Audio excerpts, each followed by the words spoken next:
እስከዛሬ ድረስ እኔ ባለበ ዘመኔ እንደ ቅዱስ ዳዊት ያለ ፍቅርን የጠገበ ሰው እንደ እንጀራ አይቼ አላውቅም። በተማርኩትም ትምህርት ፍቅርን እንደ እንጀራ የጠገባት ሰው ነው ቅዱስ ዳዊት። ለምሳሌ አንድ ነገር ልንገራችሁ። አንድ ሰው እናንተን ሊገላችሁ እየፈለጋችሁ ብዙ ሰራዊት ይዞ እየፈለጋችሁ ሊገላችሁ ነው የሚፈልጋችሁ። ሊገላችሁ እየፈለገ ድንገት ያ ሰውዬ እንቅልፍ ወስዶት ሰይፍ ይዞ ተኝቶ ብታገኙት ምን ታደርጋላችሁ? ሲያባርራችሁ ያለውን ሰውዬ ማለት ነው።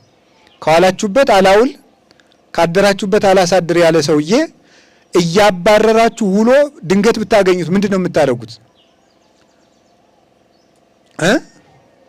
ጸሎቴን እግዚአብሔር ሰማኝ ብለን አናቱን ነው አይደለም? አንተ ግፈኛ፣ አንተ እኔን ስታባርር እግዚአብሔር ከእጅ ጣለህ ብለን ፈጥፍጠን ነበር ምንጥለው።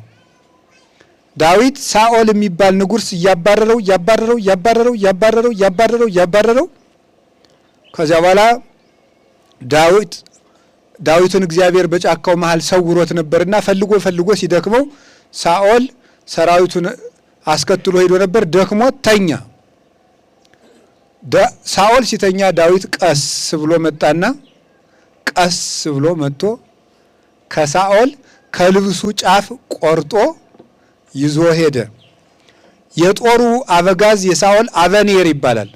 አበኔር አንተ የውሻ ሬሳ እንደዚህ አድርገህ ነው ንጉሱን የምትጠብቀው አለው። የልብሱን ጫፍ ቆርጦ ማዶ ሆኖ ነው እንደዚያ የሚለው ማለት ነው። አያችሁ፣ ተመልከቱ። የዳዊት ጋሻ ጃግሬዎች ግን ሰይፍ የሚችሉት እና አቢሳ የእህቱ ልጅ ነው። አቢሳ የሚባለው አርበኛ ነው። ከወረወረ የማይስት አርበኛ ክንደ ብርቱ ነው። ይሄንን ሳኦል የሚባል ሰው እኔ በአንድ ውግ ብቻ በጦር ነው የሚዋጉት። የዛ ጊዜ ከምድሩ ጋር ልስፋው መልሼም አልሰነዝርም አለው ዳዊትን። ተው እግዚአብሔር በቀባው ላይ እጄን አላነሳም ብሎ ዳዊት ከልብሱ ጫፍ ብቻ ቆርጦ ይዞ ሄደ። ሲጠራው ሳኦል ምን አለው? ዳዊት ወልዴ ቃል ከማይዘኒ ዳዊት ወልዴ ቃል ከማይዘኒ፣ ልጄ ዳዊት ድምፅህ ይናፍቃል፣ እባክህና በገና ደርድርልኝ አለው። ሊገለው ነው ግን አሁን ጠላቱን አግኝቶ የሚተው ሰው አለ? እንደ ዳዊት ያለ የለም። እና ለዚህ ነበር ወአንሰ አቀብኩ ፍና ወእጹባተ፣ እኔ ግን ጭንቅ ህግጋትህን ጠበቅኩኝ አለ። ጠላትን አግኝቶ መተው ጭንቅ ነውና ይላሉ ሊቃውንቱ። ጭንቅ መንገዶችን ጠበቅኩ ፈጣሪ ይላል መዝሙር 16 ላይ። ጠላትን በእጅ አግኝቶ መተው እንደ ዳዊት ላለ ሰው ነው ፍቅርም ማለት። እና ዳዊት እንደ ልቤ ያለው ለዚህ ነበር። እግዚአብሔር በልቡ ማንንም ይወዳል።